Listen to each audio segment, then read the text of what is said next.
आज गेलो होतो रावेतमध्ये असलेल्या इस्कॉन टेम्पलला भेट देण्यासाठी।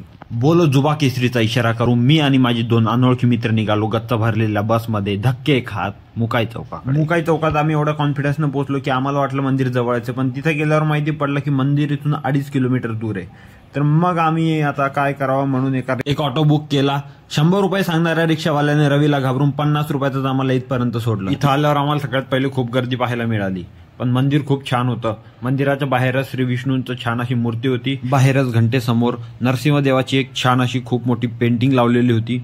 आतमध्ये मंदिरात गेलो, खूप भक्तिमय वातावरण या ठिकाणी होतं। बाकी तुम्ही पुढे बघा।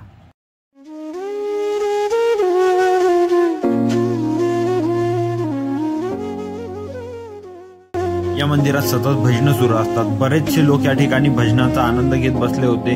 मी सुद्धा त्यांच्यासोबत बसून भजनाचा आनंद घेतला आणि जी पॉझिटिव्ह एनर्जी मला मिळाली खरंच मित्रांनो खूप वेगळी होती। या मंदिराचं स्ट्रक्चर पण खूप वेगळं आहे आणि या ठिकाणचा जो दाल खिचडीचा प्रसाद आहे अप्रतिम।